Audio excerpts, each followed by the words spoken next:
கர்த்தருடைய நாமம் மகிமைப்படுவதாக. ஆண்டவரும் உலக இரட்சகருமாகிய இயேசுவின் வெளியேற பெற்ற பரிசுத்த நாமத்தில் சபையார் யாவருக்கும் அன்பின் வாழ்த்துக்கள். அல்லேலூயா. கர்த்தர் நல்லவர். மீண்டும் கர்த்தருடைய வெளியேற பெற்ற கிருபையினால் அவருடைய திருவசனத்தை பிரசங்கிப்பதற்கு கர்த்தர் கொடுத்த நல்ல தருணத்திற்காக நான் கர்த்தரை துதிக்கிறேன். இன்றைக்கும் அவருடைய வார்த்தையை அவருக்கு வாயாக நின்று பேசும்படி எனக்கு கொடுத்த நல்ல ஸ்லாக்கியத்திற்காக நான் ஸ்தோத்திரிக்கிறேன். இந்த நாளிலும் நம்முடைய தியானத்திற்கு ஆதாரமாய் மத்தேயு சுவிசேஷம் 28ஆம் அதிகாரம் அதனுடைய 19, 20 2 வசனங்களை நாம் வாசிக்க கேட்போம். ஆகையால் நீங்கள் புறப்பட்டு போய் சகல ஜாதிகளையும் சீஷராக்கி பிதா, குமாரன், பரிசுத்த ஆவியின் நாமத்தினாலே அவர்களுக்கு ஞானஸ்நானம் கொடுத்து நான் உங்களுக்கு கட்டளையிட்ட யாவையும் அவர்கள் கைக்கொள்ளும்படி அவர்களுக்கு உபதேசம் பண்ணுங்கள். இதோ உலகத்தின் முடிவு பரியந்தம் சகல நாட்களிலும் நான் உங்களுடனே கூட இருக்கிறேன் என்றார். ஆமென். ஆமென். கர்த்தருடைய நாமம் மகிமைப்படுவதாக. ஆண்டவராகிய இயேசு கிறிஸ்து அவர் கடைசியாக தன்னுடைய 11 சீஷர்களும் அவர் சேர்ந்து அந்த ஒலிவமலை, பெத்தானியா அந்த பகுதிகளில் ஆண்டவர் பேசிய சீஷர்களுக்கு கட்டளையாய் சொன்ன பிரதான கட்டளை தான் நாம் வாசித்த இந்த வேத பகுதி. இந்த வேத பகுதியில் கிரேட் கமிஷன், மிகப்பெரிய கட்டளை அப்படின்னு வேதம் நமக்கு சொல்லுகிறது. இந்த வசனத்தினுடைய ஒரு வார்த்தையை நாம் ஆதாரமாய் வைத்து இந்த நாளில் நமக்கு தேவையான நம்முடைய பக்தி விருத்திக்கு ஏதுவான வார்த்தைகளை நாம் தியானிக்க கேட்போம்.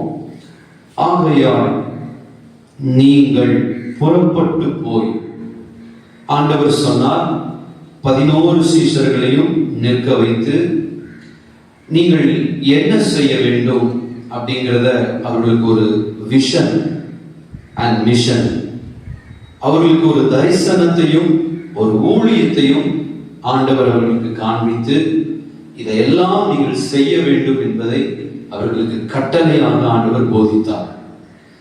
அதில் சொன்னார், நீங்கள் புறப்பட்டு போய், அந்த ஒரு வார்த்தை தான், நீங்கள் புறப்பட்டு போய் சகல ஜாதிகளை சீஷராக்கணும். எல்லா ஜனங்களுக்கும் என்னுடைய அன்பை அறிவித்து வசனத்தை சொல்லி அவர்களை சீஷர்களாக உருவாக்கி அவர்களுக்கு பிதா, குமாரன், பரிசுத்த ஆவியின் நாமத்தில் ஞானஸ்நானம் கொடுத்து இந்த உபதேசங்களை எல்லாம் போதியுங்கள் அப்படின்னு ஆண்டவர் சொன்னார். 1-2 வசனத்தை வாசித்து நாம் செய்திக்குள் வரலாம். நாம் புறப்பட்டு போக எதெல்லாம் தடை அப்படிங்கிறத நாம் இன்னைக்கு கவனிக்க போறோம். அது ஒரு காரியத்தை தான் நான் சொல்ல போறேன். ஒரு மிகப்பெரிய ஊழியத்தை, ஒரு தரிசனத்தை தேவன் சீஷர்களுக்கு கொடுத்தது போல நமக்கும் கொடுத்திருக்கிறார். ஆனால் இந்த ஊழியத்தை, தரிசனத்தை நாம் நிறைவேற்றக்கூடாதபடிக்கு நமக்கு முன்பாக இருக்கிற சில காரியத்தை நாம் அதை கவனிக்க போறோம். எபிரேயர் புஸ்தகத்தில் 6ஆம் அதிகாரம் 11ஆம் வசனத்தை வாசிக்க கேட்கலாம். நீங்கள் அசதியாயிராமல் வாக்குத்தத்தமான ஆசீர்வாதங்களை விசுவாசத்தினாலும் நீடிய பொறுமையினாலும் சுதந்தரித்துக் கொள்ளுகிறவர்களை பின்பற்றுகிறவர்களாய் இருந்து, நீடிய பொறுமை உள்ளவர்களாய் இருந்து சுதந்தரிக்க வேண்டும் அப்படிங்கிறது தான் நமக்கு இந்த வசனத்தில் ஆண்டவர் சொல்லுகிறார். என்ன சொல்லுகிறார்? வாக்குத்தத்தங்களை நீங்கள் சுதந்தரிக்க வேண்டும். நீங்கள் புறப்பட்டு போய் சகல ஜாதிகளை சீஷராக்க வேண்டும் அப்படின்னு நான் உங்களோடு சொன்ன வார்த்தை, இங்க சொன்ன வார்த்தை, நாம் வாக்குத்தத்தங்களை சுதந்தரிக்கிறதற்கு அசதியா இருக்கக்கூடாது. யோசுவாவின் புஸ்தகத்தில் 18ஆம் அதிகாரம் 3வது வசனத்தை நாம் வாசிக்க கேட்போம். யோசுவா 18:3 ஆகையால் யோசுவா இஸ்ரவேல் புத்திரரை நோக்கி உங்கள் பிதாக்களின் தேவனாகிய கர்த்தர் உங்களுக்கு கொடுத்த தேசத்தை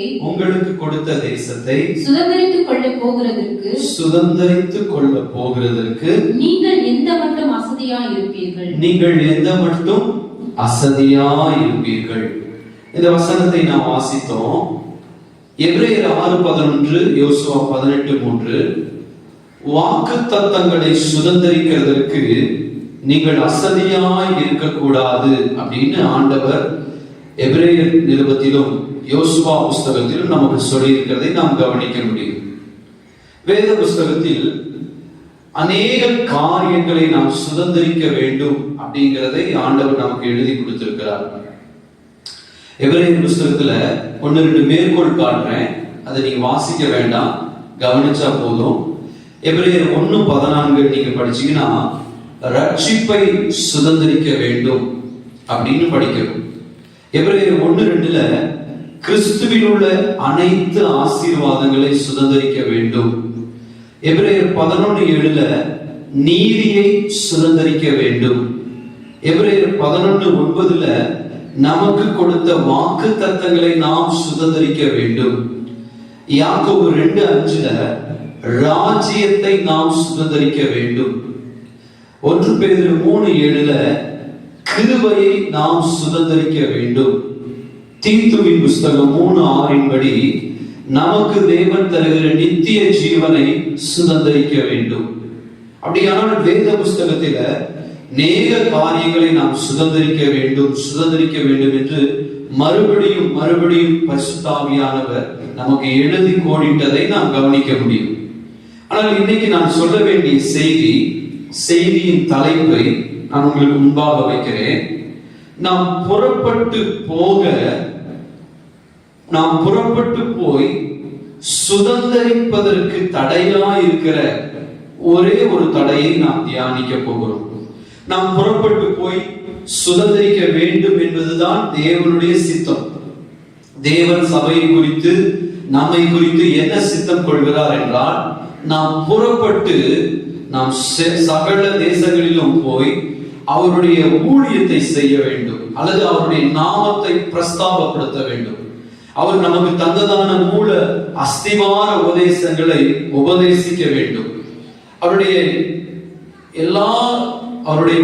முழு கவனமும் சகல ஜனமும் அவரை அறிகிற அறிவினால் நிரப்பப்படணும்.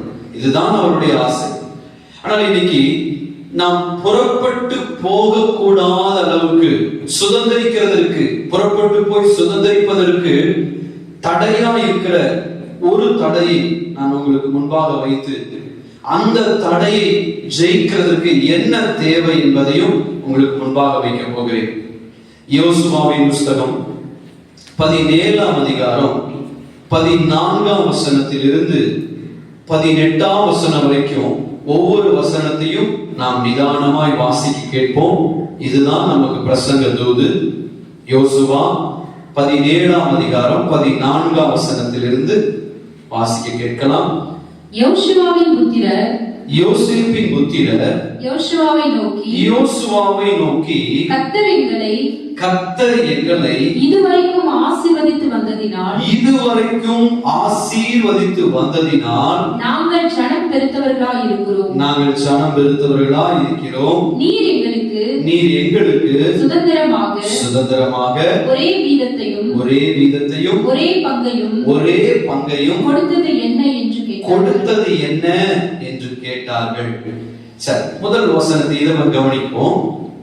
இந்த பகுதி என்ன அப்படின்னா, அந்த யோசேப்பின் புத்திரர்களாகிய எப்ராயிம், மனாசே இவர்கள் ஜனம் பெருத்தவர்களாய் இருந்த போது இவர்களுடைய சந்ததியாருக்கு இந்த காலேப் பிரித்து கொடுத்த, யோசுவா பிரித்து கொடுத்த அந்த சுதந்திர வீதம், யோசுவா பங்கிட்டு கொடுத்த சுதந்திர வீதம் இடம் பற்றவில்லை அப்படின்னு சொல்லி எங்களுக்கு இன்னும் இடம் தேவை, நாங்கள் இன்னும் எங்களுக்கு இடம் தேவை என்று அவர்கள் கேட்டு அந்த இடத்தில் யோசுவாவோடு கூட அவர்கள் உரையாடுகிறதை நாம் கவனிக்கிறோம்.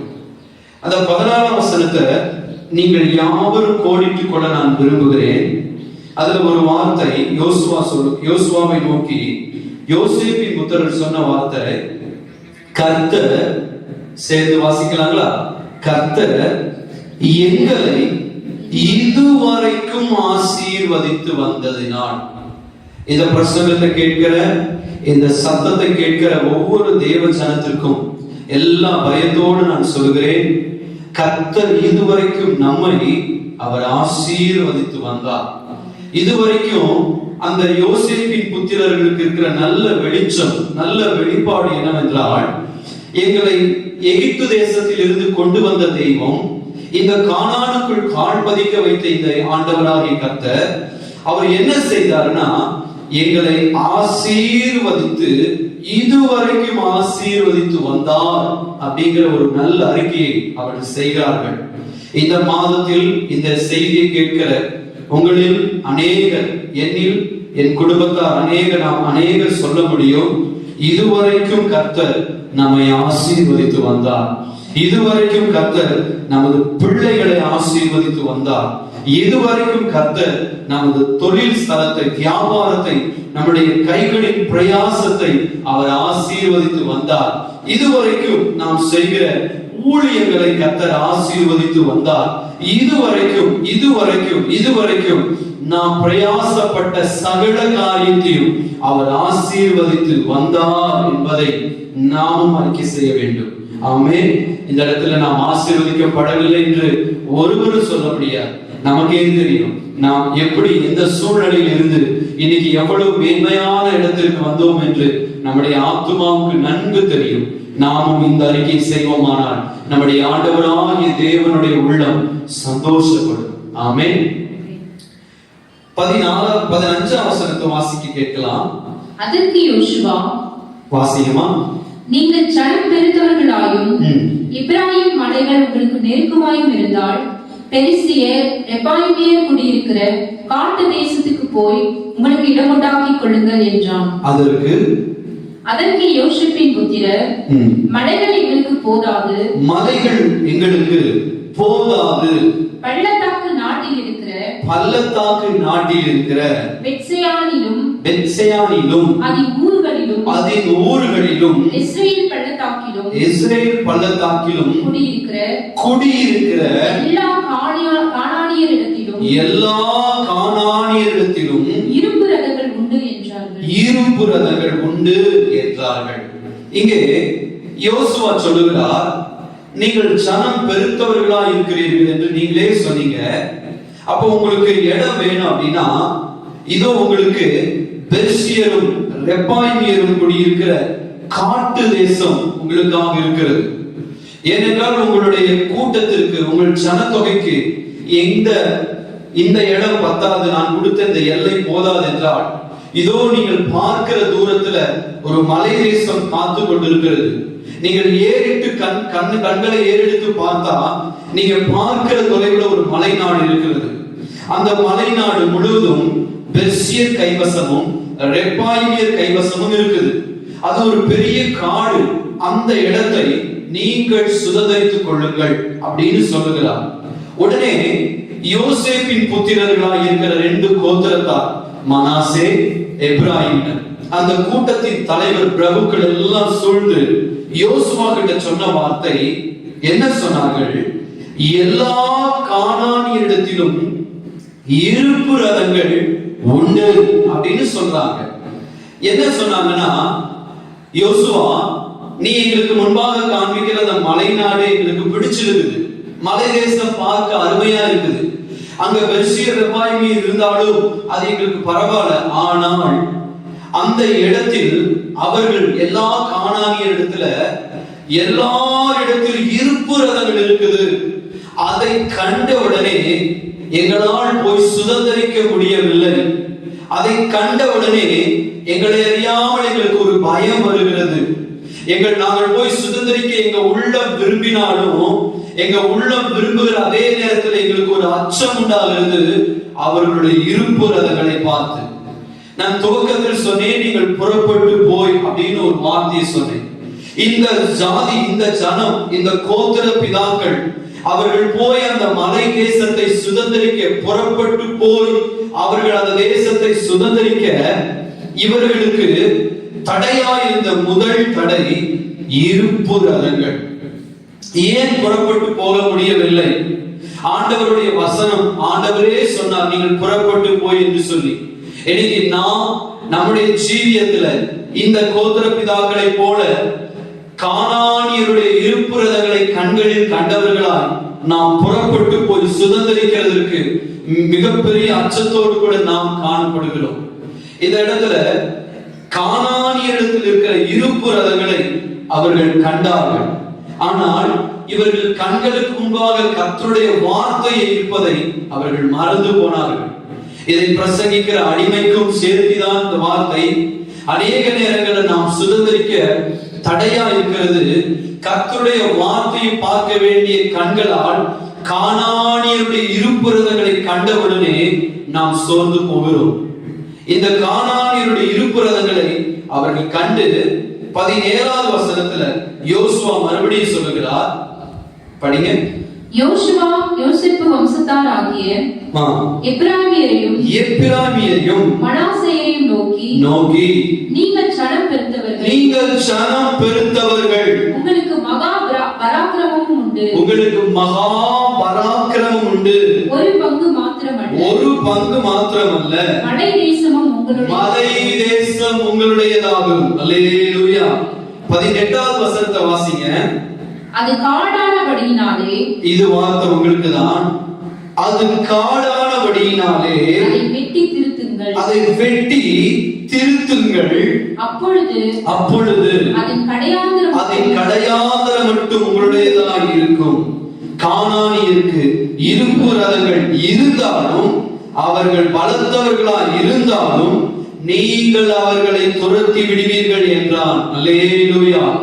இந்த பிரசங்க வேத வசனத்தை முழுக்க 100% என்னுடைய தனிப்பட்ட ஜீவியத்திலிருந்து எனக்கு தேவன் கொடுத்த மன்னாவை கொண்டு இன்னைக்கு உங்களோடு பரிசுத்த ஆவியானவர் பேசிக் கொண்டிருக்கிறார். என்ன யோசுவா அந்த இடத்துல அந்த கோத்திரத்தாரை நோக்கி சொல்லுகிறார். அவர்கள் சோர்ந்து போய் பேசின அந்த வார்த்தையை கேட்டு அங்கே யோசுவா அவர்களை உற்சாகப்படுத்தி, அவர்களை நல்ல உணர்த்தி, அவர்களுக்குள்ள இருக்கிறதான எல்லா சோர்வுகளை உதறி தள்ளிவிட்டு நீங்க முன்னேற முடியும்னு சொல்லிட்டு 18வது வசனத்துல ஒரு வார்த்தையை சொல்கிறார். நீங்கள் கண்களில் காண்கிற மலை தேசம் அது ஒரு காடுதான், நான் இல்லை என்று சொல்லவில்லை. ஆனால் அதை வெட்டி திருத்துவீர்கள் என்றால் அந்த மலை தேசம் உங்களுடைய மாறும். நீங்கள் கிரயம் செலுத்த, நீங்கள் பிரயாசப்பட ஆரம்பித்து விட்டால் உங்கள் பிரயாசத்திற்கும் நீங்கள் செய்த கிரயம் செலுத்துவதற்கும் தேவன் அந்த மலை தேசத்தையே உங்களுக்கு கர்த்தர் சுதந்திர பூமியாய் தந்து விடுவார். இன்னைக்கு நாங்கள் வசிக்கிறதான எங்களுடைய பகுதியில, எங்களை சுற்றிலும் இருக்கிற அநேக கிராமங்கள் இதே போன்ற மலை தேசமாய் முட்காடுகளாக நாங்கள் போய் பிரவேசிக்க கூடாதபடிக்கு எல்லா பக்கமும் முட்களால் சூழப்பட்ட ஒரு முள்வேலியை போல் இருக்கிறது. யோசுவா அன்னைக்கு எப்படி இவர்களை பார்த்து சொன்னாரோ அதே போலதான் எங்களோடு பரிசுத்த ஆவியானவர் எங்களுக்கு சொன்ன வார்த்தை. ஸ்தோத்திரம். கர்த்தருடைய தாசனாகிய ஆபிரகாமே, நீ போய் அந்த மலை தேசத்தை, அந்த கிராமத்தை, அது காடாய் இருக்கிற அந்த பகுதியை அதை வெட்டி சீர் செய்வாயானால், சீர் செய்யப்பட்ட அந்த கிராமம், அந்த தாலுகா, அந்த மாவட்டம், அந்த பட்டணம், அந்த கிராமம், அந்த சாதி, அந்த தெரு, அந்த தனிப்பட்ட குடும்பம், அந்த தனிப்பட்ட மனுஷன், அந்த ஒரு சாதியின் பிரிவுகள் அத்தனை உனக்கு சுதந்திர வீதமாய் நான் தருவேன் என்று சேனைகளின் கர்த்தர் தனிப்பட்ட விதத்தில் என்னோடு பேசினார். என்னோடு பேசியதை நான் என்னோடு நிறுத்தி விடாமல் என் சத்தத்தின் மூலம் எனக்கு கொடுத்த தேவனுடைய தீர்க்க தரிசன ரேமா மூலம் இந்த பிரசங்கத்தை உங்களோடு நான் முன்வைக்கிறேன். இன்னைக்கு ஸ்தோத்திரம், உங்களுடைய உறவுகள் சில ஸ்தோத்திர காடுகள் போல இருக்குமானால் அந்த உறவுகளை சீர் செய்ய கர்த்தர் உங்களையே தான் அதை ஆண்டவர் வச்சிருக்கிறார். அதை வெட்டி சீர் செய்ய நாட்களாகும், மாசமாகும், வாரங்கள் உருண்டோடும், பல மணி நேரம் ஒருவேளை தூக்கத்தை இழக்கலாம், நம்முடைய பணத்தை நம்ம செலவு பண்ணலாம், நம்முடைய சொந்த ஆரோக்கியத்தை கொடுக்கலாம். நாம் எதை செய்தாலும் அந்த மலை தேசம் நமக்கே சொந்தம். இன்னைக்கு நான் உங்களுக்கு முன்னாடி வைக்கிற வார்த்தை என்னன்னா, கானானியருடைய இருப்புரதங்களை கண்டு கலங்காதீர்கள், கர்த்தருடைய வார்த்தையை நம்பி முன்னேறுங்கள். கர்த்தருடைய வார்த்தை என்னன்னா, நீங்கள் புறப்பட வேண்டும். நானும் அந்த வார்த்தையை பிடித்துக் கொள்கிறேன், நீங்களும் அதை பிடித்துக் கொள்ளுங்கள். கர்த்தர் நம்மோடு கூட இருக்கிறார். ஆமென். இந்த வசனத்திலிருந்து கானானியருடைய இருப்புரதங்கள், எழுத்தின்படி அது சாரிட், அது ஒரு ரதம், இரும்பினால் செய்யப்பட்ட ஒரு ரதம், அதுதான் அதனுடைய எழுத்தின்படி சொல்லப்பட்டது. அயன் சாரிட், இரும்பு ரதங்கள், இரும்பு ரதங்கள். இந்த இரும்பு ரதங்கள் அது எழுத்தின்படி இரும்பா இருந்தாலும் நம்முடைய நாட்களில் நாம் புறப்பட்டு போய் சுதந்திரிக்க கூடாதபடி நமக்கு முன்பாக இருக்கிற, நமக்குள் இருக்கிற சில கானானியுடைய இருப்பு ரதங்கள் என்ன, அதை நாம் தெரிந்து கொள்ள வேண்டும். நான் ஒன்று ரெண்டு நான் சொல்லுகிறேன். கானானியருடைய இருப்பு ரதங்கள் என்ன அப்படின்னா, நமக்குள் அவிசுவாசம், நமக்குள் நிறைந்து நிற்கிற அவிசுவாசம், இது ஒரு மிகப்பெரிய இருப்பு ரதம். மிகப்பெரிய இருப்பு ரதத்தில் ஒன்று அவிசுவாசம். கர்த்தர் கொடுத்த வார்த்தையை நாம் நம்மால் விசுவாசிக்க முடியாத ஒரு தன்மை. அது மட்டுமல்ல, தேவன் நம்மோடு பேசி இருந்தோம், பயம், பயம் என்கிற இருப்பு ரதம். சில கிராமங்களுக்குள்ள போகிறதுக்கு, சில இடங்களுக்கு போகிறதுக்கு பல நேரத்துல இந்த பயங்கர இருப்பு ரதத்தை கண்டு நாம் புறப்பட்டு போக முடியாமல் இருக்கிறோம்.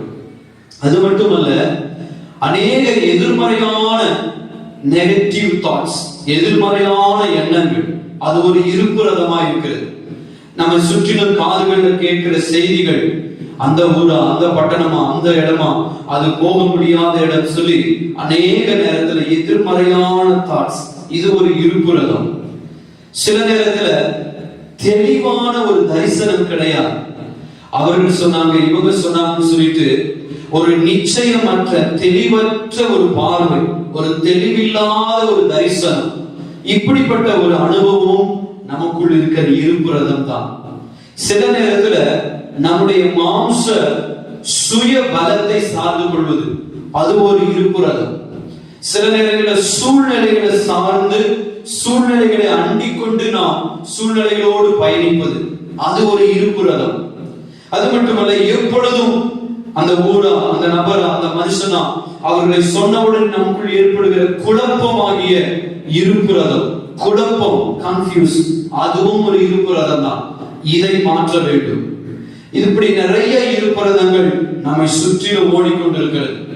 ஏன் புறப்பட்டு போய் சுதந்திரிக்க முடியவில்லை என்றால், யோசுவா 17:14 16ஆம் வசனத்தின் கடைசி பகுதியில அந்த 2 கோத்திரத்தார் சொன்னாங்க, எல்லா கானானியரிடத்திலும் இருப்பு ரதங்கள் இருக்கலாம். உண்மைதான். எல்லா கானானியருடைய வீடுகளுக்கு முன்பாக, எல்லா கானானியருடைய தொழுவத்துக்கு முன்பாக, அரண்மனைக்கு முன்பாக, கொட்டாரத்துக்கு முன்பாக அவர்கள் இருப்பு ரதங்களை நிற்க வைத்திருக்கிறார்கள். உண்மைதான். ஆனாலும் கர்த்தருடைய வார்த்தை சொல்லுகிறது, அந்த இருப்பு ரதங்களை கர்த்தருடைய வார்த்தை அது ஒன்றுமில்லாமல் மாற்ற முடியும். அந்த யோசுவா சொல்லுகிறார், நீங்கள் வெட்டி திருத்துங்கள், அப்பொழுது அதன் கடையாந்தரம் மட்டும் உங்களுடையதான் இருக்கும் என்று கர்த்தர் சொல்லுகிறார். அப்படியானால் இந்த வசனத்துல நம்ம படிச்சோம், இந்த இருப்பு ரதம் நம்முடையதாய், இந்த தேச மலைநாடு நம்முடையதாய் மாற வேண்டும் என்றால் நாம் செய்ய வேண்டிய ஒரு காரியம், இந்த காடுகளை நாம் வெட்டி சீரமைக்க வேண்டும். ஆமென். சரி, எப்படி இந்த மலை தேசம் நம்முடையதாய் மாறப்போகிறது? இந்த மலை நாடு எப்படி நம்முடையதாய் மாறப்போகுது என்றால், நான் 3 காரியத்தை சொல்றேன். இந்த 3 காரியத்தின் மூலம் இந்த மலை தேசம் நம்முடையதாய் மாறப்போகிறது. நான் 3 காரியத்தை சொல்லுகிறேன். இந்த மலை நாட்டை எப்படி தன்வசமாய் மாற்ற வேண்டும் முடியும் என்றால், இதற்கு 3 காரியம் தேவை. ஒன்று, ஆட்கள் தேவை. இரண்டாவது, ஆயுதங்கள் தேவை. மூன்றாவது, அக்கினி தேவை. இந்த 3 இருக்குமானால் அந்த பெர்சியர், கானானியர், ரெபாயிமியர் இருக்கிற அந்த மலை தேசம் நம்முடையதாய் மாறும். அந்த மலை நாடு நம்முடையதாய் மாற வேண்டும் என்றால் நான் சொன்ன 3 காரியத்தை நாம் ஆயத்தமாக்கி கொண்டால், இந்த 3 காரியங்களின் மூலம் எளிதில் சீக்கிரமாய் அந்த உள்ள பிரவேசிக்க முடியாத இருக்கிற சில பகுதிகளை, காடு போன்ற இடங்களை, மலை பகுதியை நாம் கைவசமாய் கொண்டு வர முடியும். நம்மோடு கூட நான் ஒரு உதாரணம் சொல்ல முடியும். நெகேமியா புஸ்தகத்துல கடினமாய் உழைக்கக்கூடிய அநேக உழைக்கிற ஜனத்தை நெகேமியா ஒன்று திரட்டி 52 நாட்களில் ஆண்டவருடைய ராஜ்யத்துக்கு என்று மிகப்பெரிய அலங்கத்தை கட்டி எழுப்பினான்.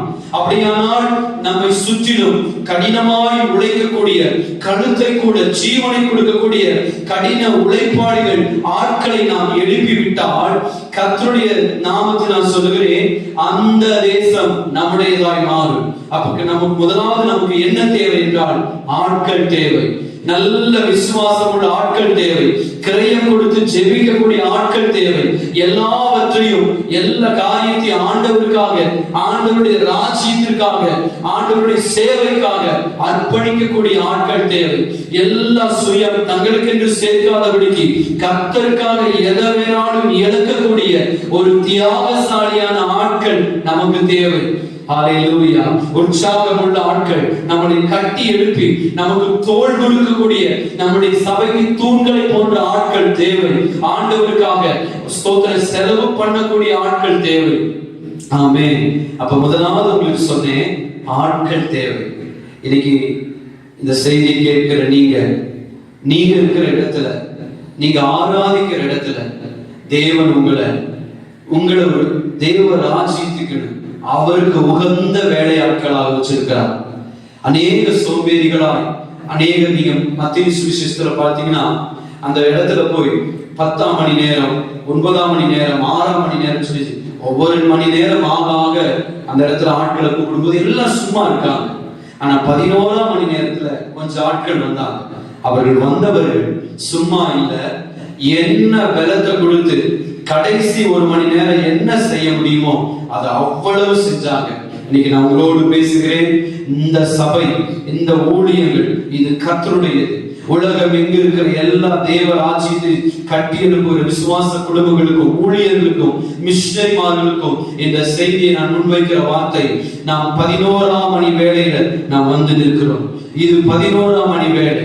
இந்த 11ஆம் மணி வேளையில நாம் எப்படிப்பட்ட ஆட்களாய் நம்முடைய சபைக்கு இருக்கிறோம்? தேவ ராஜ்யத்துக்கு நாம், நம்முடைய குடும்பம், நம்மை சுற்றி இருக்கிற நம்மோடு கூட திருவந்திருக்கிற குடும்பங்கள், நம்மோடு பழகுகிறவர்கள் எப்படிப்பட்ட வேலையாட்களாய் தேவ ராஜ்யத்துக்கு ஓடுகிறார்கள் என்பதை நீங்கள் கவனிக்க வேண்டும். ஒருவேளை ஆண்டவர் விரும்புகிற இடத்துல நீங்க இருந்தால் கர்த்தரை ஸ்தோத்திரிக்கிறேன். இல்லை என்றால் ஆண்டவர் இன்னும் எதிர்பார்க்கிறார் என்றால் இன்னும் பலனை கொடுத்து, இன்னும் ஜெபித்து, இன்னும் தேவனுக்கு, தேவனுடைய ராஜ்யத்துக்கு என்று நம்முடைய குடும்பமாய் ஓடக்கூடிய நல்ல வேலையாட்களாய், நல்ல உக்கிரான குணமுள்ள வேலையாட்களாய் நாம் மாற வேண்டும். ஆமென். ஆண்டவர் பார்த்து சொல்லணும், நீ நல்ல வேலையா, என் சந்தோஷத்துக்குள்ள பிரவேசின்னு ஒரு நாள் நம்மளை பார்த்து சொல்லணும். அதுக்காக தான் இவ்வளவு பிரயாசம். ஆமென். சரி, முதலாவது சொன்னேன், ஆட்கள் தேவை. நமக்கு ஆட்கள் வேணும். இரண்டாவது, ஆயுதங்கள் தேவை, வெப்பன்ஸ். நமக்கு வெப்பன்ஸ் இல்லாத ஒரு வாழ்க்கை வெற்றியே கிடையாது. வேறு புஸ்தகத்தில் ஒரு சம்பவத்தை நான் சொல்லுகிறேன். 1 சாமுவேல் புஸ்தகத்தை எடுத்துக்கொள்ளுங்க. 13ஆம் அதிகாரத்தை நீங்க கைகளை வச்சீங்கன்னா, பெலிஸ்தியருக்கும் இஸ்ரவேலர் ஜனங்களுக்கும் யுத்தம் நடந்து கொண்டிருக்கிறது.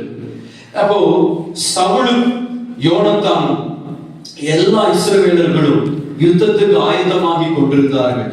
ஆனால் நடந்தது என்னன்னா, 1 சாமுவேல் 13ஆம் அதிகாரம் 19ஆம் வசனத்தை நீங்க வாசிச்சீங்கன்னா, எபிரேயர் பட்டயங்களை ஆகிலும், வாசிங்கமா, எபிரேயர் பட்டயங்களை ஆகிலும், ஈட்டிகளை ஆகிலும் உண்டு பண்ணாதபடிக்கு பார்த்துக் கொள்ள வேண்டும் என்று பெலிஸ்தியர் சொல்லியிருந்தபடியால் இஸ்ரவேல் தேசத்தில் அந்த வார்த்தை கவனிங்க. இஸ்ரவேல் தேசத்தில் எங்கும் ஒரு கொள்ளனும் அகப்படவில்லை. 21, 22. கடப்பாறைகளையும் மண்வெட்டிகளையும் முக்கூருள்ள ஆயுதங்களையும் கோடாரிகளையும் தாற்றுக்கோள்களையும் கூர்மையாக்குகிறதற்கு அரங்கள் மாத்திரம் அவரிடத்தில் இருந்தது. 22. யுத்த நாள் ஒன்று வந்தபோது சவுலுக்கும் அவன் குமாரனாகி யோனத்தானுக்குமே அன்றி சவுலோடும் யோனத்தானோடும் இருக்கிற ஜனங்களில் ஒருவர் கையிலும் பட்டயமும் ஈட்டியும் இல்லாதிருந்தது. இந்த சம்பவத்தை நான் உங்களுக்கு முன்வைக்கிற இரண்டாவது ஒரு வார்த்தை, இஸ்ரவேல் தேசத்திற்கும் பெலிஸ்திய தேசத்துக்கும், இஸ்ரவேல் தேசத்தினுடைய முதல் ராஜா சவுலுடைய தலைமையில் அவன் குமாரன் யோனத்தானின் தலைமையிலும் ஒரு யுத்தம் நடைபெற்றுக் கொண்டிருந்த காலம் அது. அங்கு பெலிஸ்தியர் செஞ்ச ஒரு காரியம், தந்திரம், அவருடைய முயற்சி என்னன்னா, யுத்தம் செய்வதற்கு முன்பாக இஸ்ரவேல் தேச நாடு முழுக்க சுற்றி திரிந்து இந்த தேசத்துல கொள்ளன்கள், இரும்பு வேலை செய்கிற கொள்ளன்கள் யாரும் இராதபடிக்கு கொள்ளன்களை முதல்ல அவர்களுடைய தேசத்துக்கு சிறைபிடித்து போனார்கள். ஏன் கொள்ளர்களை அவர்கள் சிறைபிடித்தார் என்றால், யுத்த நாள் ஒன்று வரும்போது, யுத்த நாளுக்கு முன்னாடி இந்த சவுல் ஆயுதங்களை, ஈட்டிய கடப்பாரை, ஈட்டிய வில்ல செஞ்சு, கத்திய செஞ்சு யுத்தத்துக்கு ஆயத்தப்படுவான் என்று பயந்து கொள்ளன்களை, ஆயுதம் செய்யக்கூடிய யுத்த கருவிகளை செய்யக்கூடிய கொள்ளன்களை அந்த பெலிஸ்திய ராஜா, பெலிஸ்திய தேசத்தின் பிரபுக்கள் எல்லாரும் இஸ்ரவேல் நாட்டுக்குள்ள வந்து சிறைபிடித்தார்கள். இன்னைக்கு நான் உங்களுக்கு சொல்ற இந்த வார்த்தை, கடைசி நாட்களில், கடைசி மணித்துளிகளில் வாழ்கிற நமக்கு ஆண்டவருடைய சமூகத்தில் ஒரு வார்த்தை வருகிறது. இதுவரைக்கும் எங்கேயோ யுத்தம் நடந்தது, யாருக்கோ யுத்தம் நடந்தது என்று நினைக்கிறோம். இல்ல, ரட்சிக்கப்பட்ட ஒவ்வொரு தேவ பிள்ளைக்கும் அனுதின வாழ்க்கையில பவுல் எழுதுகிற வண்ணமா எபேசியர் 6ஆம் அதிகாரத்துல வான மண்டலங்களில் ஒரு 4 வல்லமை எங்க இடத்துல மேற்கோள் காட்டி, துறைத்தனங்கள், பொல்லாத பிரபஞ்சங்கள், எல்லா லோகாதிபதிகள், இது 4 வல்லமைகளோடு கூட ரட்சிக்கப்பட்ட ஒவ்வொரு தேவ பிள்ளைகளுக்கும் போராட்டம் உண்டு என்று எழுதுகிறார். இன்னைக்கு இதுவரைக்கும் ஆவிக்குரிய போராட்டங்களை நாம் சந்தித்துக் கொண்டிருக்கிறோம், இனியும் சந்திக்க போகிறோம். அப்படியானால் நமக்கு வருகிற போராட்ட நேரத்துல, நமக்கு வருகிற போராட்டமான காலகட்டத்துல நம் கைகளில் என்ன இருக்க வேண்டும் என்றால், எபேசியர் 6ஆம் அதிகாரம் 10ஆம் வசனத்திலிருந்து 18ஆம் வசனம் வரைக்கும் ஒரு நீண்ட பட்டியல் சொல்லப்படுது. 7 வித ஆயுதங்கள் நமக்கு தேவைப்படுகிறது. அந்த 7 வித ஆயுதங்களை நாம் எடுத்தவர்களாய், நாம் அந்த ஆயுதங்களை நம் கைகளில் பிடித்தவர்களாய் செயல்பட்டால், யுத்த நேரம் வரும்போது சத்துரு நம்மை ஒரு நாளும் மேற்கொள்ள முடியாது. ஸ்தோத்திரம். 2 கொரிந்தியர் புத்தகத்துல ஒரு நிமிஷம் அந்த வசனத்தை நான் வாசிக்கவே சொல்றேன். 2 கொரிந்தியர் 10ஆம் அதிகாரம் 4ஆம் வசனத்தை, 5ஆம் வசனத்தை நீங்க எடுத்து வாசிங்க. அந்த வசனத்திலிருந்து நாம் கவனத்துக்கு ஒரு வார்த்தை கேட்கலாம். எங்களுடைய போராயுதங்கள் மாம்சத்துக்கு ஏற்றதா இராமல் அரண்களை நிர்மூலமாக்குவதற்கு தேவ பலமுள்ளவர்களாய் இருக்கிறது. 5ஆம் வசனம், அவைகளால் நாங்கள் தர்க்கங்களையும், அப்படி வாசிக்குமா, தேவனை அறிகிற அறிவுக்கு விரோதமாய் எழும்புகிற எல்லா மேட்டிமையையும் நிர்மூலமாக்கி எந்த எண்ணத்தையும் கிறிஸ்துவுக்கு கீழ்ப்படிய சரிப்படுத்துகிறவர்களாய் இருக்கிறோம். ஆமென். இந்த இடத்துல பவுல் எழுதுகிறார், நாங்கள் என்ன செய்கிறோம் என்றால், இன்னொரு வசனத்தையும் வாசிங்களேன். பிலிப்பியர் நான் வாசிக்கிறேன், இந்த வசனத்தை எடுத்து வச்சுக்கங்க. பிலிப்பியர் 1ஆம் அதிகாரம் 30ஆம் வசனம், நீங்கள் என்னிடத்தில் கண்டதும் எனக்கு உண்டென்று இப்பொழுது கேள்விப்படுகிறதுமான போராட்டமே உங்களுக்கு உண்டு. பிலிப்பியர்ல பவுல் எழுதுகிறார், எனக்கு போராட்டம், 1ஆம் அதிகாரம் 30ஆம் வசனம், என்னிடத்தில் நீங்கள் கண்டது என்ன கண்டீங்க?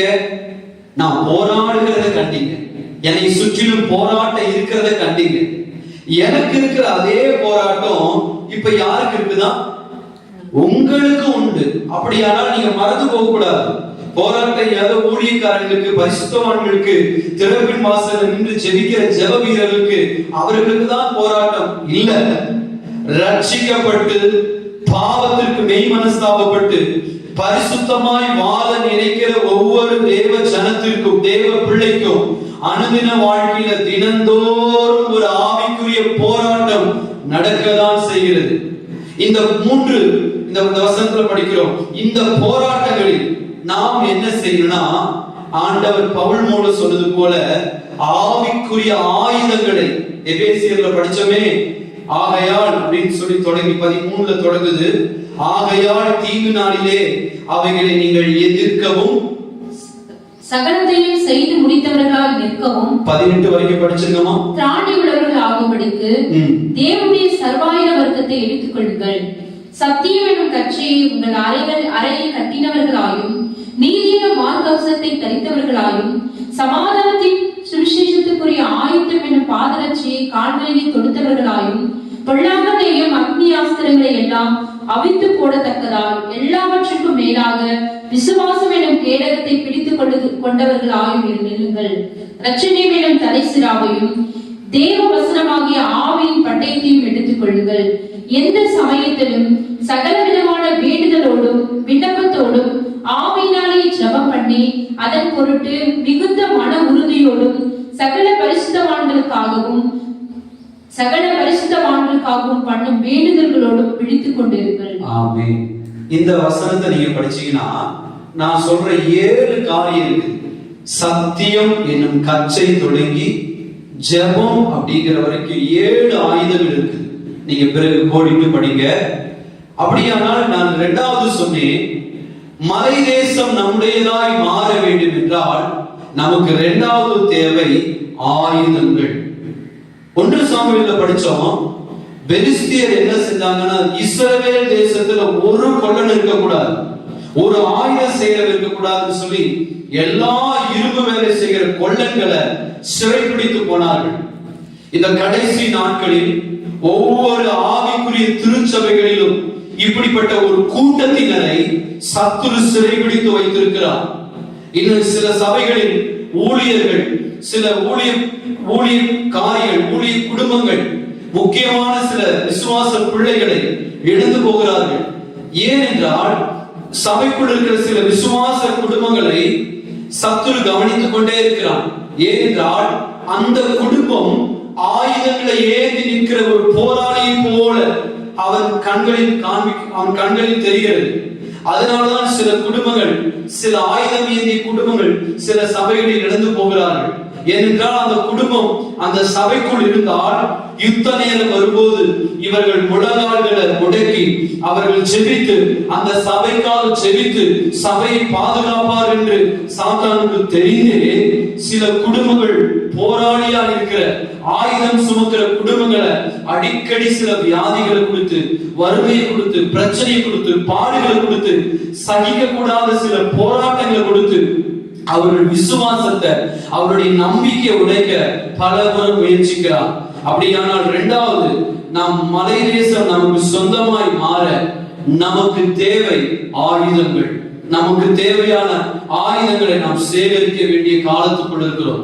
சத்தியம் என்கிற ஆயுதம், நீதி என்கிற ஆயுதம், சமாதானம் என்கிற ஆயுதம், ஸ்தோத்திரம் இன்னுமாய் விசுவாசம் என்கிற ஆயுதம், இரட்சணியம் என்னும் தலைசீரா என்கிற ஆயுதம், வேத வசனமாகிய ஆவியின் பட்டை என்கிற ஆயுதம், ஜெபம் என்கிற ஆயுதம், இப்படிப்பட்ட ஆயுதங்களை எல்லாம் சேர்த்து நாம் சேர்த்து வைப்போம் என்றால் யுத்த நாள் ஒன்று வரும்போது இந்த ஆயுதங்களை கொண்டு எளிதில் சத்துருவை ஜெயிக்கலாம். நான் மறுபடியும் சொல்லுகிறேன், இந்த யுத்தத்தில் நாம் தோற்று போனால் தோல்வி நமக்கு மட்டுமல்ல, நம்முடைய தேவனாகிய கர்த்தருக்குமே.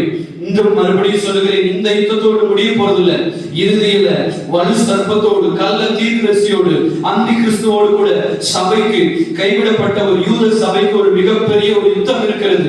அந்த சபை, அந்த யூத சபை ஜெயிக்க வேண்டும் என்றால் இன்னைக்கு நான் சொல்லுகிறேன், ஆவிக்குரிய யூதனாய் இருக்கிற நாம் வாழ்கிற கிருபையின் காலத்துல, பரிசுத்தாவின் இந்த நாட்கள்ல ஆயுதங்களை வலுப்படுத்திக் கொண்டு அந்த அந்தி கிறிஸ்துவின் ஆவியின் வல்லமைகளை, சத்துருவின் சகல வல்லமைகளை நாம் போராடி நாம் இருக்கிற நமது பகுதியில் இருக்கிற வான மண்டலத்தின் பலவான்கள் அனுதினமும் நாம் செவித்து கட்டினால் எளிதில் தேசத்தை கர்த்தருக்கு சொந்தமாக்கிக் கொள்ளலாம். ஆமென். அப்படியானால் இரண்டாவது என்ன தேவை? ஆயுதம். மூன்றாவது அக்கினி தேவை அப்படின்னு சொன்னேன்.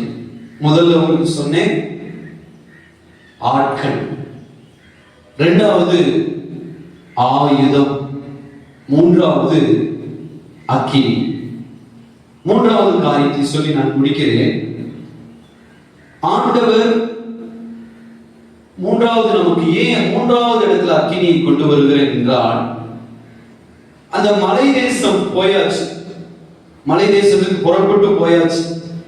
அந்த மலை தேசத்துக்குள்ள போய் நிக்கிறோம்.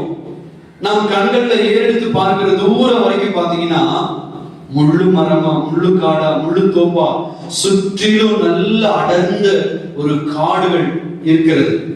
இப்ப அந்த இடத்துல போய் நாம் நிக்கிறோம். இப்ப அந்த கண்களை காண்கிற அந்த முச்செடிகளை முதலாவது வெட்டுறதுக்கு நமக்கு ஆயுதம் தேவை. ஆட்கள் போயாச்சு, ஆட்கள் போனாங்க, ஆயுதம் மட்டும் இல்லைன்னா அதை வெட்ட முடியாது. இன்னைக்கு ஜேசிபி அநேக இயந்திரங்கள் இருக்குது.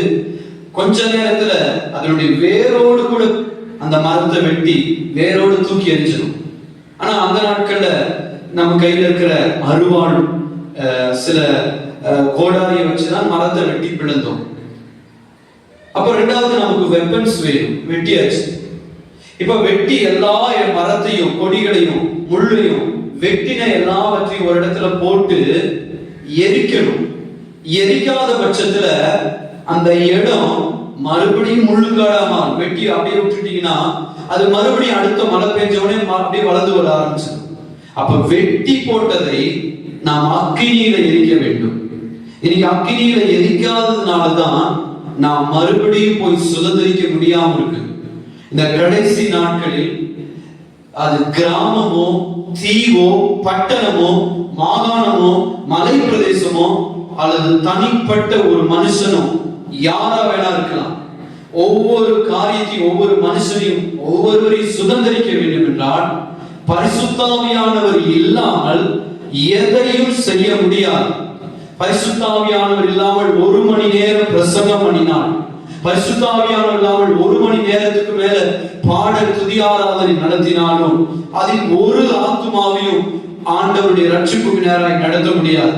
நான் சொல்லுகிறேன், நமக்கு ஒரு வசதி வாய்ப்புகள் இல்லாது இருந்தாலும் நல்ல ஆவியில் நிறைந்த கைகளை தட்டி அந்நிய பாஷையில பேசி பரிசுத்த ஆவியானவரை நல்ல அவருடைய ஆளுகைக்கு விட்டு கொடுத்து ஆவியில் நிரம்பி 5 நிமிஷம் ஒரே ஒரு ஒத்த சரணத்தை பாடி ஜெபித்தாலும் ஆவியானவர் இறங்கி வந்தால் நான் நம்புகிறேன் அந்த இடம் ஒரு பின்மாறி மழை பெய்தது போல கிரியை செய்யும். அப்படியானால் ஆவியானவரோடு கூட நாம் இணைந்து செய்கிற கொஞ்ச நேர ஊழியமானாலும் கொஞ்ச நேர ஜெபமானாலும் ஆவியானவருக்கு விட்டு கொடுத்துட்டா அது எசேக்கியேல் 47 படி அது நீந்த கூடாத அளவுக்கு பரிசுத்த ஆவியானவர் ஆளுகை செஞ்சிருவார்.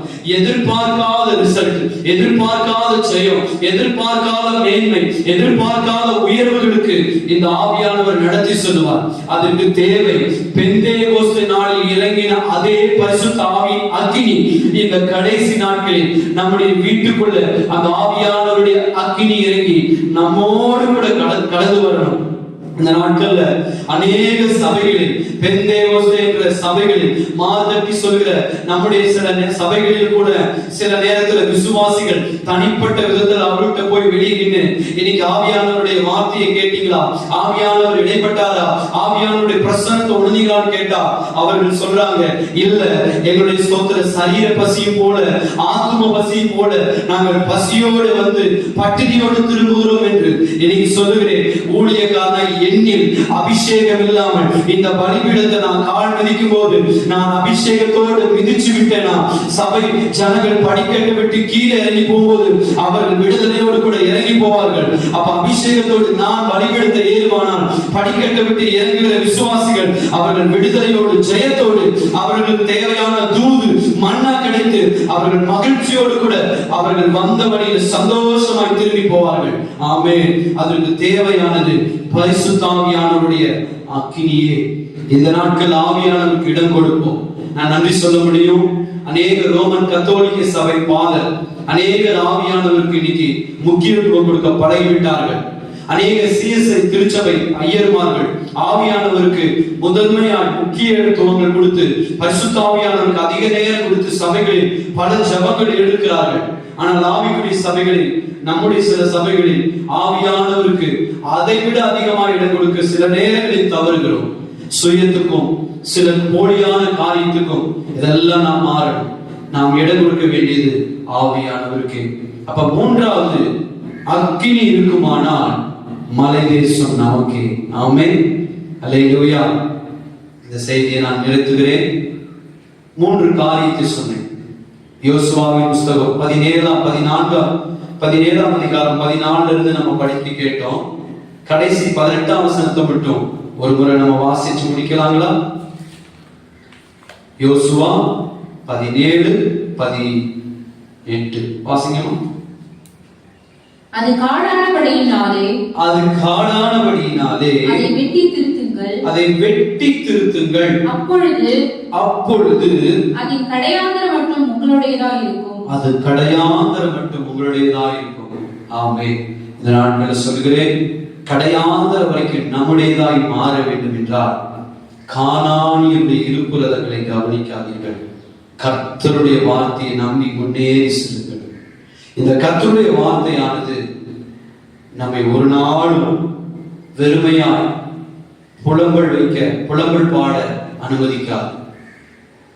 ஒரு பண்டிதர், தேவ மனிதர், அவர் சொன்ன வார்த்தை, பார்வை என்பது நமது கண்களின் செயல்பாடு, தரிசனம் என்பது நமது இருதயத்தின் வெளிப்பாடு. இந்த வார்த்தையை நான் சொல்லி நான் நிறைவு செய்கிறேன்.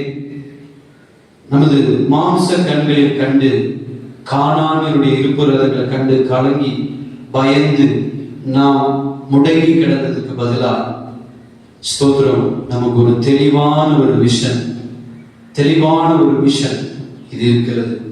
இந்த வார்த்தையின்படியே நல்ல ஒரு தரிசனத்தை கண்டவர்களாய் செயல்படுவோம். மலை தேசம் நமக்கே. இந்த பிரசங்கத்தின் வாயிலாக நாம் புறப்படாமல் அநேக நாட்கள்ல சில இருப்புரதங்களை கண்டு பயந்து நாம் முடங்கியிருந்தோம். இன்னைக்கு அதுக்கு எல்லாவற்றிலும் நம்மை தாழ்த்தி, ஆண்டவரே நான் புறப்பட்டு போகிறேன், எனக்கு தேவையான ஆட்களை தாங்கன்னு சொல்லி நம்ம ஜெபிக்க போறோம். நம்முடைய சபைகளில் நம்மோடு கூட புறப்பட்டு தேவராஜ்யத்தின் தேவ பணியை தேவராஜ்யம் அறிவிக்காத இடத்தில் அறிவிப்பதற்கு சில நல்ல உத்தம கூட்டாளிகள் நமக்கு தேவை. கர்த்தர்ட்ட கேட்கலாங்களா? நல்ல ஆட்கள் தாங்கப்பா, ஜெபிக்கக்கூடிய பாரமுள்ள, கரிசனை உள்ள, அக்கறை கொண்ட, நல்ல கிரயம் செலுத்தக்கூடிய ஆட்களை தாங்கப்பான்னு கேட்கலாங்களா? ஆண்டவரே, எங்களுக்கு ஆயுதங்களை கர்த்தர் கொடுத்திருக்கீங்க. மாம்சத்துல யுத்தம் அல்லப்பா, எங்களுக்குரிய யுத்தமே, யுத்த காலமே அது வேறப்பா. ஒவ்வொரு நாளும் சிந்தையில நடக்கிற யுத்த கடத்தை எங்க ஆண்டவரே மனதின் மண்டலங்கள்ல, சிந்தனை மண்டலத்தில் நடக்கிற யுத்தத்தை நாங்க ஜெயிக்க தேவையான ஆயுதங்களை தந்திருக்கீங்க. சத்தியம் என்கிற ஆயுதம். இஸ்ரவேல் தேசத்துல அன்னைக்கு ஆயுதம் இல்லாதனால தானே பெலிஸ்தியர் ஜெயம் எடுத்தாங்க. இன்னைக்கு எங்க சபைகளில் எல்லாரும் ஆயுதத்தை சுமக்கிறவர்களாய் மாறணும் சுவாமி. ஆயுதம் மட்டும் அல்லப்பா, அக்கினி எங்க மேல இறங்கி வரணும். எங்க மேல அபிஷேகம் இல்லாம நாங்க எதையும் செய்யக்கூடாது.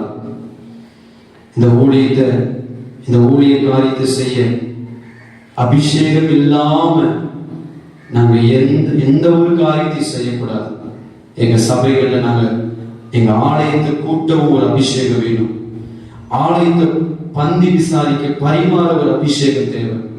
எங்க ஆலயத்தினுடைய எல்லா ஊழியத்தை பணிவிடை ஊழியத்தை செய்ய ஒரு அபிஷேகம் தேவை. பலிபீட ஊழியத்தையும் பணிவிடை ஊழியத்தையும் செய்ய எங்களுக்கு தேவையான ஒரு அபிஷேகத்தை எங்க மேல வைங்கப்பா. இந்த மலை நாள் எங்களுக்கு சொந்தமாய் கர்த்தர் கொடுத்ததுக்காக நன்றி. தொடர்ந்து இன்றைக்கும் இந்த வசனங்களை கொண்டு அடிமையின் மூலம் பேசியதுக்காக நன்றி. இந்த வசனங்களை உம்முடைய ஜனங்களுக்கு சொல்லும்படி இன்றைக்கு உமக்கு ஒரு வாயாக நின்று இந்த நாளில் அடிமையின் மூலம் நீ கிரியை செய்த நல்ல தயவுக்கு நன்றி. இந்த வசனங்களை தொடர்ந்து ஒரு பிள்ளைகளுக்கு ஆசீர்வாதமாக்கித்தார். எல்லா மகிமையும் கனமும் உமக்கே செலுத்துகிறோம். இயேசுவின் நல்ல நாமத்தில் பிதாவே, ஆமென், ஆமென். God bless you.